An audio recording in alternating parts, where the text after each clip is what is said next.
दोस्तों आज के इस वीडियो के अंदर हम आप सभी के साथ में अपनी क्लास 7 साइंस सब्जेक्ट के चैप्टर नंबर 8 के पार्ट 2 को डिस्कस करने वाले हैं। और अगर आपने अभी तक पार्ट 1 की वीडियो को नहीं देखा तो सबसे पहले आप जाओ हमारे चैनल पे, इस वीडियो को देख के आओ, फिर यहाँ पे आना, फिर आपको ये वाला जो हमारा पार्ट है ये समझ में आ पाएगा।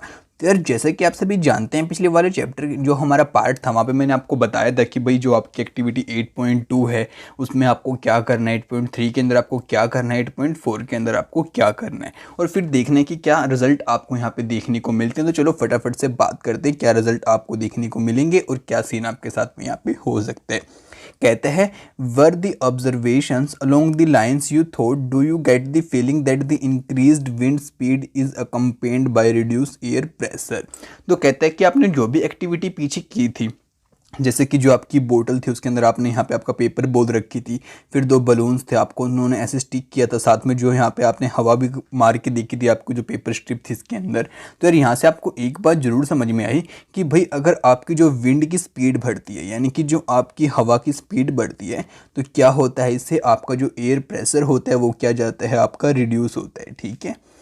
When we blow into the mouth of the bottle, the air near the mouth has higher speed. This decrease the pressure there. कहते हैं कि भाई जैसे कि आपने जब बोतल के अंदर हवा मारी उस पेपर को अंदर आपके धकेलने के लिए, तो क्या हुआ, वहाँ पे आपकी हवा की जो थी वो तेज हो गई। इससे क्या हुआ, आपका प्रेशर वहाँ पे क्या हो गया, डिक्रीज हो गया। The air pressure inside the बोतल is higher than the near the mouth. तो क्या होगा, जो आपका एयर का प्रेशर बोतल के अंदर था वो आपका हाई हो गया as compare to your mouth की साइड में। ठीक है। तो यहाँ पे आपका हाई प्रेशर, यहाँ पे हो गया आपका लो प्रेशर। ये बात आपको यहाँ पे बताता है। ठीक है। तो कहता है उसके बाद द एयर इनसाइड द बोतल पुशेस द बॉल आउट। तो जो आपकी जो बोतल के अंदर जो वाली हवा थी ना वो क्या करती है, उस बॉल को आपकी यहाँ पे बाहर की साइड पुश करती है और आप यहाँ से अंदर की साइड पुश करते हैं। इसलिए जो आपकी बॉल थी पेपर की वो यहीं पे रह जाती है, ना वो अंदर जाती है ना वो बाहर आ पाती है। ठीक है। अब कहता है एक्टिविटी जो हमारी 8.3 थी वहाँ पे क्या हुआ था, हमने 2 बलून्स को एक आपकी स्टिक के साथ में ऐसे बांध दिया था, फिर उनके बीच में आपकी यहाँ पे हवा मारी थी और जो दोनों बलून्स थे वो एक दूसरे के साइड में यहाँ पे आने की कोशिश कर रही थी। तो कहता है you so that when you blue between the balloons they move toward each other, how could this happen. तो यार ये बात यहाँ पे कैसे हो सकती है, this could happens if the pressure of the air between the balloons were slow how reduced the pressure somehow reduced the pressure outside the balloons would then push them toward each other. तो यहाँ पे कहते हैं कि जो आपके दोनों के दोनों बलून्स थे, ठीक है, उनके बीच में आपने हवा की डायरेक्शन तेज कर दी, जो आपकी हवा की गति थी उसको तेज कर दिया। तो यहाँ पे क्या हो गया, आपका लो प्रेशर, और बाहर का जो आपका हाई प्रेशर था उसने बलून्स को एक दूसरे की साइड में क्या कर दिया, पुश कर दिया। ठीक है। तो सारा खेल आपका यहाँ पे प्रेशर का बता रहा है। ठीक है। In activity 8.4 you have so that when you blue over the paper strip it went upward again, this could happen it blowing over the paper reduce the air pressure above the strip. तो ऐसे ही आपके paper के साथ में यहाँ पे हुआ, जैसे आपने यहाँ पे हवा को फूका तो क्या हुआ, जो ऊपर की जो हवा थी उसकी डायरेक्शन तो आपकी जो गति थी वो तेज हो गई, जिससे कि जो क्या होगा, यहाँ का प्रेशर आपका लो प्रेशर हो गया और जो आपका पेपर था वो ऊपर की साइड यहाँ पे उठ गया। ठीक है। We see that the increase wind speed is indeed accompanied by reduce air pressure. तो कहते हैं यहाँ से हमें यही बात समझ में आती है कि भाई अगर आपकी हवा की जो स्पीड है वो तेज होगी तो आपका जो प्रेशर होगा क्या होगा, लो हो जाएगा वहाँ पे। Can you imagine what would happen if high speed winds blue over the roofs of the building. और आप क्या इस बात को यहाँ पे सोच सकते हैं कि अगर आपकी बहुत तेज हवा आपकी बिल्डिंग के ऊपर चल रही है तो क्या होगा, तो क्या होगा, वहाँ पे लो प्रेशर हो जाएगा और जो नीचे का हाई प्रेशर है वो आपकी बिल्डिंग को क्या करेगा, पुश करेगा। If the roofs were weak they could be lifted and blow away. तो यहाँ पे कहता भी है अगर आपकी छत वहाँ पे कमज़ोर है या फिर थोड़ी पुरानी हो चुकी है तो वो उड़ भी सकती है। If you have any such experience share it with your friends. अगर आपके साथ में ऐसा कोई एक्सपीरियंस पहले हो चुका है तो अपने फ्रेंड्स के साथ में ज़रूर शेयर करिए और मेरे को भी कमेंट करके पक्का बताना। Let us try to understand how winds are produce, how they bring rain and how they can be destructive some time. तो चलो अब इस बात को जानते हैं कि जो आपकी हवा है वो कैसे यहाँ पे प्रोड्यूस होती है, कैसे ये आपकी बारिश लेके आती है और कैसे ये बहुत टाइम पे बहुत ज़्यादा खतरनाक रूप भी आपका ले लेती है। तो चलो अब आगे बात करते हैं। तो यहाँ पे कहते हैं the shape of the balloon is hot and cold waters. तो अब आपके बैलून्स की शेप बता रहे हैं आपके हॉट और कोल्ड वाटर के अंदर। कहता है you have already know that when the air moves it called the wind. आपको इस बात का तो पहले ही पता है कि जो आपकी हवा है अगर वो मूव करेगी तो हम उसको क्या कहेंगे, विंड कहेंगे। Airs move from the region where the air pressure is high to the regions where the air pressure is low. अब कहते हैं कि हवा आपकी उस डायरेक्शन में जाती है लो जहाँ पे एयर प्रेशर आपका रहता है। तो जो हम कह सकते हैं कि आपकी हवा कहाँ जाती है, हाई प्रेशर से लो प्रेशर पे क्या करती है, जाती है। ठीक है। अब कहते हैं the greater the difference in pressure the faster the air move. कहता है जितना ज़्यादा आपका डिफरेंस यहाँ पे रहेगा उतनी ही ज़्यादा आपकी हवा है वो चलेगी तेज। But how are the pressure difference created in nature. But जो आपका नेचर है वहाँ पे प्रेशर डिफरेंस कैसे क्रिएट होता है। Is the difference in temperature involve. तो यहाँ पे आपका क्या कोई टेम्परेचर का भी खेल रहता है या नहीं रहता है। The following activity will help you to understand this. तो जो आपकी एक्टिविटी अब हमें दी गई है ये आपको इसी बात को समझने में यहाँ पे हेल्प करने वाली है। ठीक है। तो चलो फटाफट से अब डिस्कस करते हैं हमारी एक्टिविटी 8.5 को, जो कि कहती है एयर एक्सपेंड्स ऑन हीटिंग। क्या होती है, आपकी हवा एक्सपेंड होती है जब हम उसको क्या करते हैं, हीट करते हैं। तो चलो फटाफट से इस बात को भी यहाँ पे समझ लेते हैं। तो अब इसमें बोलता है टेक अ बॉइलिंग ट्यूब। तो आपकी बॉइलिंग ट्यूब यहाँ पे लेती है stretch a balloon tightly over the neck of the tube.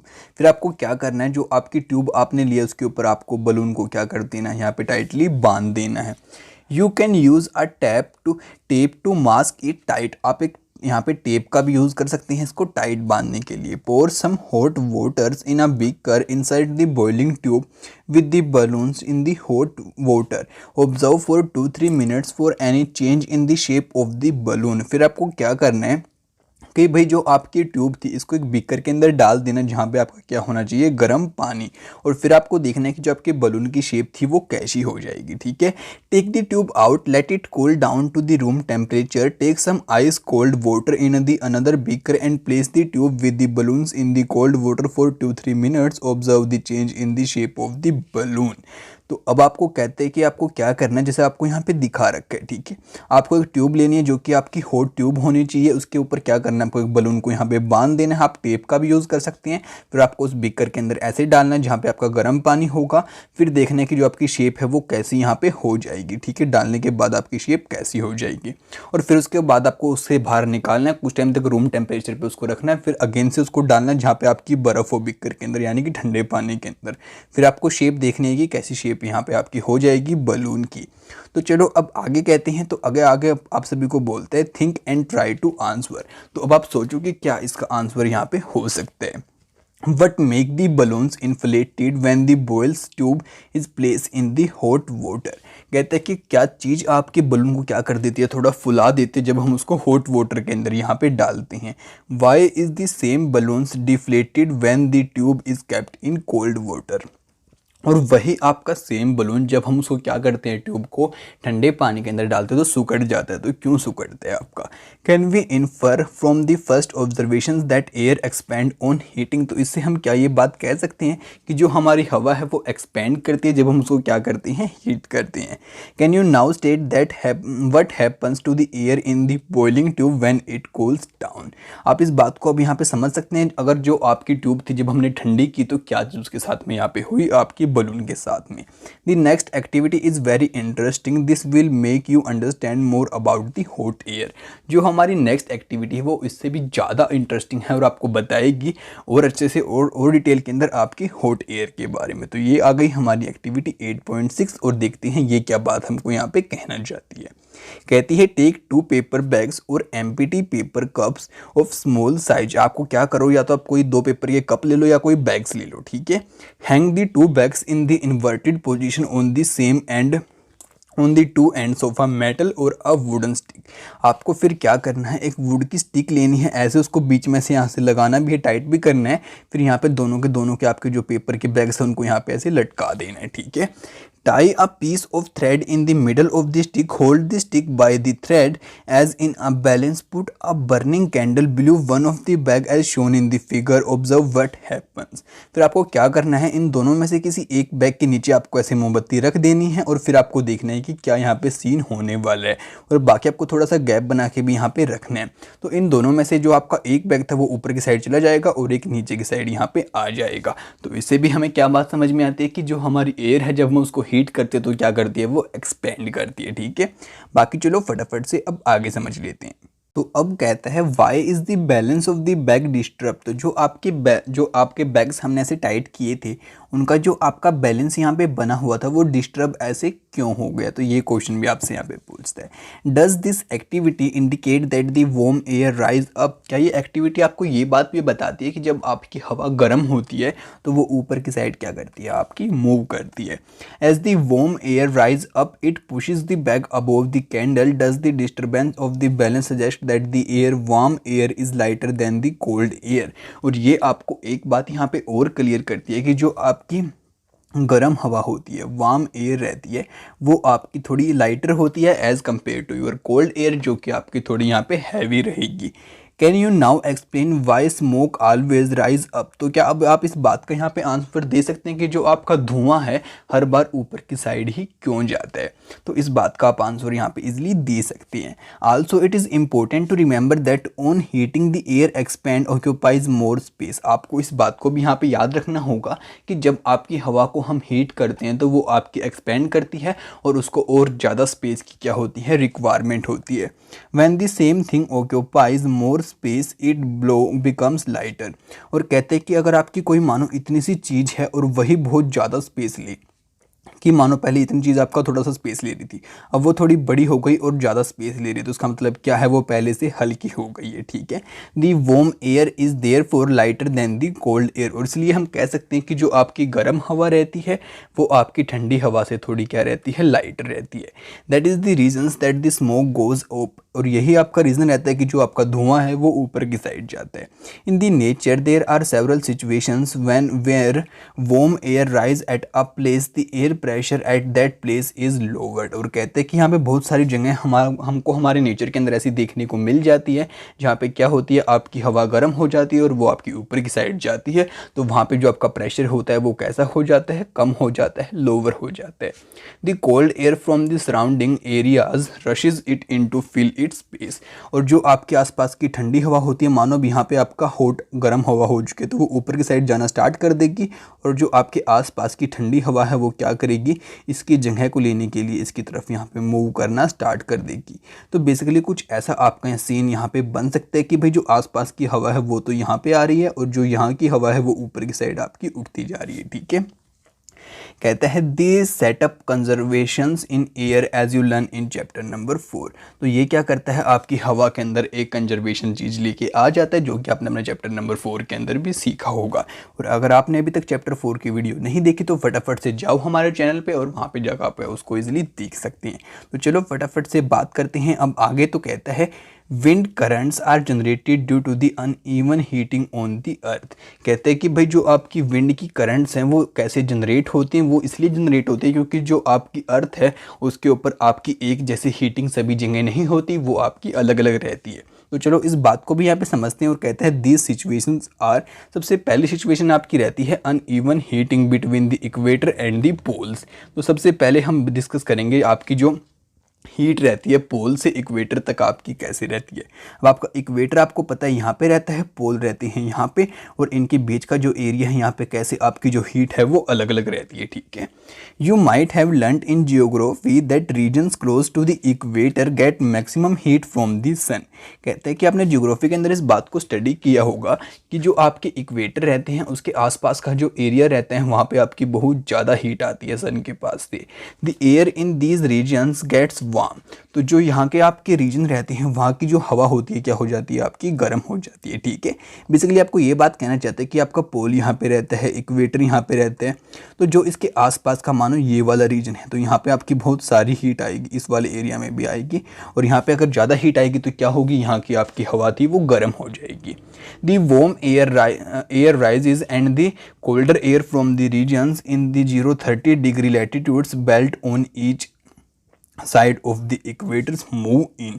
और फिर यहाँ पे क्या होगा, आप इस बात को भी समझ सकते हैं। अब मानो ये थी आपकी अर्थ, यहाँ पे था आपका इक्वेटर, और ये है आपका इक्वेटर, और ये दोनों उसके साइड वाले रीजन।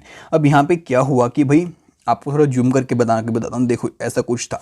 अब यहाँ पे क्या हुआ कि यहाँ पे तो आपकी बहुत सारी हीट हो गई, आपको इस बात का पता है, और ये अब यहाँ पे बहुत ज़्यादा हीट होगी तो क्या होगा, यहाँ पे आपकी हवा कुछ ऐसे ऊपर की साइड जाना स्टार्ट कर देगी, और जो आपके आसपास से ठंडी हवा है वो कहाँ पे जाएगी, आपके इक्वेटर की तरफ जाएगी दोनों साइड से। तो ऐसा ही कुछ सीन आपका यहाँ पे बनेगा। आपने अभी इस बात को समझा है। ठीक है, तो अब आगे कहते हैं These winds blow from the north and the south toward the equator। कहते हैं कि अब ये दोनों आपकी हवाएं साउथ से भी नॉर्थ से भी दोनों आपकी कहाँ जाएंगी, इक्वेटर की तरफ जाएंगी। At the poles the air is cooler than that at the latitudes from the 60 degree. क्योंकि जो यहाँ की आपकी हवा है वो थोड़ी ठंडी है as compare to your 60 degree latitude जो आपका रहता है उससे। The warm air at these latitude rise up and the cold winds from the polar regions rushes in to take its place. In this way wind circulation is set up from the poles to the warmer latitudes as shown in figure 8.8। अब यहाँ पे आप सभी को इस figure के अंदर दिखाता है और इस बात को समझाता है। कहता है कि आपको इस बात का यहाँ पे सारा कुछ पता होगा। देखो हम इस बात को आपको हम भी यहाँ पे समझाने की कोशिश करते हैं कि ये है आपका इक्वेटर। ठीक है, अब यहाँ पे इसके ऊपर वाला रीजन है ये वाला, यहाँ पे सबसे ज़्यादा हीट आएगी, आपको इक्वेटर के ऊपर पता है। तो जो यहाँ की हवा होगी वो तो आपकी ऊपर की साइड यहाँ पे जाना स्टार्ट कर देगी, और जो यहाँ की हवा है आसपास के एरिया की ठंडी वो इसकी जगह लेने के लिए यहाँ पे आना स्टार्ट कर देगी। ठीक है, अब जो हवा ऊपर की साइड गई है वो आपकी घूम के ऐसे यहाँ पे अगेन से जाने की कोशिश करेगी। ठीक है, क्योंकि वो भी तो इसकी जगह लेगी ना, तो वो कोल्ड रीजन की तरफ जो आपकी जाएगी। अब ऐसे ही सीन आपका कुछ यहाँ पे रहता है कि यहाँ पे आपकी हीट ज़्यादा रहती है, तो क्या होगा, यहाँ की जो आपकी ठंडी हवा है वो इसकी जगह ले लेगी, और जो यहाँ की हवा है वो आपकी ऊपर की साइड उठना यहाँ पे स्टार्ट हो जाएगी। ठीक है, तो यही कुछ बातें जो आपको यहाँ पे समझाना चाहते हैं। अब आगे पहेली आपको कहती है, I wonder why the wind shown in figure are not in the exact north south direction। कहते हैं कि जो आपकी मैंने यहाँ पे हवाएं देखी वो कुछ ऐसे एरो बना के शो कर रखी हैं, ऐसे थोड़ी टेढ़ी एरो, वो बिल्कुल डायरेक्टली ऐसे सीधी एरो बना के शो नहीं कर रखी कि भाई हवाएं ऐसे आ रही हैं। तो ऐसा क्यों नहीं कर रखा, तो इसका रीज़न आपका ये रहता है कि आपको पता है कि जो आपकी अर्थ है वो हर टाइम क्या करती है, रोटेशन करती है, रोटेट घूमती रहती है, तो इसलिए जो आपकी हवा की डायरेक्शन है थोड़ी बहुत टेढ़ी यहाँ पे हो जाती है। बाकी देखते हैं यहाँ पे क्या रीजन देता है। यहाँ पे कहते हैं the winds would have flown in the north south direction from north to south और from south to north. A change in directions on is however caused by the rotation of the earth। तो यहाँ पे भी आपको यही कारण बताता है कि जो आपकी अर्थ है वो रोटेट करती है, और इसी वजह से क्या हो जाता है कि जो आपकी विंड की डायरेक्शन थोड़ी ऐसे हमने यहाँ पे शो कर रखी है। ठीक है, बाकी चलो अब आगे स्टडी करते हैं। अब कहता है uneven heating of land and water. You have read about the sea bridge and the land bridge in chapter number 4। कहते हैं कि आपका जो चैप्टर नंबर 4 था वहाँ पे आपने स्टडी किया होगा आपके लैंड ब्रिज को, सी ब्रिज को, तो वहाँ से आप इस बात को भी समझ सकते हैं कि जो आपकी अनइवन हीटिंग रहती है, यानी कि एक जैसी हीटिंग नहीं रहती आपके लैंड के ऊपर भी और आपकी वाटर के ऊपर भी। In summer near the equator the land warm up faster and most of the times the temperature of the land is higher than that of the water in the ocean. कहते हैं कि जब आपकी गर्मी का सीजन आता है तो जो भाई आपकी लैंड रहती है वो ज़्यादा जल्दी गर्म हो जाती है as compare to your ocean, और वहाँ पे ज़्यादातर गर्मी रहती है अगर हम आपके ओशन से कंपेयर करके देखें तो। The air over the land gets heated and rises. कहते हैं कि जो आपकी लैंड के ऊपर उस टाइम पे हवा रहती है वो जल्दी गर्म हो जाती है और ऊपर की साइड उठना क्या कर देती है, स्टार्ट कर देती है। This cause the wind to flow from the ocean toward the land. और वो क्या चीज़ करती है, आपके फिर अगर मानो ये आपका ओशन यानी कि समुंदर हो गया, ये हो गई आपकी लैंड। अब यहाँ की हवा तो हो गई आपकी गर्म और वो ऊपर की साइड उठना स्टार्ट कर देगी, और वो ऊपर की साइड उठ गई तो यहाँ की जो हवा है उसकी जगह कोई और तो लेगा ना, तो उसकी जगह लेने के लिए आपकी ओशन के पास से क्या आएगी, ठंडी हवा यहाँ पे आ जाएगी। These are the monsoon winds, और इनको हम क्या कहेंगे, आपकी मानसून विंड्स, क्योंकि ये आपकी बारिश भी अपने साथ में लेके आती हैं। The word monsoon is derived from the Arabic word मौसम विच मीन्स दिस सीजन। कहते हैं कि जो आपका मानसून वर्ड है वो हमने लिया है आपके अरबिक वर्ड से, मौसम से, जिसका मीनिंग होता है season. In winter the direction of the wind flow gets reversed, it flow from land to ocean. कहते हैं कि जबकि आपका सर्दियों का सीजन आता है तो ये जो आपका साइकिल है उल्टा हो जाता है। मानो ये आपकी लैंड है, ये आपका वाटर है, तो यहाँ पे ज़्यादा ठंड रहेगी आपकी as compare to your ocean. तो फिर क्या होगा, यहाँ की हवा गर्म होगी, ऊपर उठना स्टार्ट कर देगी, और जो आपके लैंड की हवा है वो क्या ले लेगी, इसकी जगह ले लेगी और ओशन की तरफ आपकी यहाँ पे जाएगी। अब यहाँ पे बोजो कहता है I want to know what these winds do for us. कहते हैं कि मैं जानना चाहता हूँ कि ये हवाएं हमारे लिए क्या करती हैं। तो यार ये बहुत सिंपल सा इसका आंसर है, ये हमारे लिए बारिश अपने साथ में लेके आती है। The winds from the ocean carry water and bring rain. देखा यहाँ पे आपको यही बात कहते हैं कि जो आपकी हवा वहाँ से आती है वो अपने साथ में बारिश लेके आती है और पानी लेके आती है। It is part of the water cycle, और आपके वाटर साइकिल का भी ये एक पार्ट रहता है, ठीक है। अब कहते हैं the monsoon winds carry water and it's rain. कहते हैं कि जो आपकी मानसून विंड आती हैं अपने साथ में पानी लेके आती हैं, फिर उससे बारिश होती है।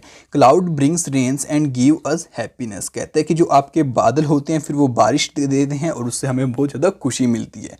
Farmers in our country depend mainly on the rains for their harvest. और जो हमारे देश के किसान हैं ज़्यादातर हमारी बारिश के ऊपर डिपेंड रहते हैं अपनी खेती को लेकर। There are many folk songs associated with clouds and rain, sing and enjoy with your friends if you know such a song, here is one of you. कहते हैं कि भाई आपको पता है कि जो हमारी बारिश आती है उससे रिलेटेड हमारे इंडिया के अंदर बहुत सारे गाने बना रखे हैं, अलग अलग लैंग्वेजेस के अंदर बहुत सारी पोएम्स हैं, और आप इन पोएम्स अगर आपको जानते तो अपने फ्रेंड के साथ में डिस्कस कर लेना। और बाकी आपको एक पोएम यहाँ पे दे भी रखी है, अगर आपका मन करता है तो आप इसको यहाँ पे स्टडी कर सकते हैं। तो ये आपकी पोएम है या फिर आपका जो भी सॉन्ग वगैरह, आप इसको यहाँ पे स्टडी कर लेना। हम बात करते हैं अब आगे, तो आगे आपको बताता है और भी अच्छी बातें। अब कहता है कि जो ये आपकी फिगर है 8.9, ये शो करती है आपको uneven heating of land specially the Rajasthan desert generated monsoon winds from the south west directions in the summer. These winds carry loads of water from the Indian ocean.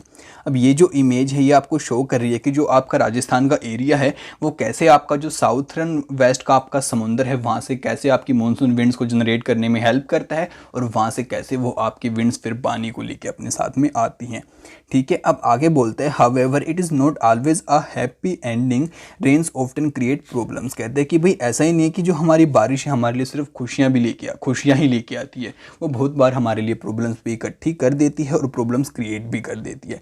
Can you list some of the problems. तो क्या आप कुछ ऐसी problems के बारे में हमको बता सकते हैं, जैसे कि आपकी बाढ़ आ जाती है, और भी बहुत सारे कारण आप बता सकते हैं यहाँ पे, तो मेरे को कमेंट करके भी आप इस बात को पक्का बताना।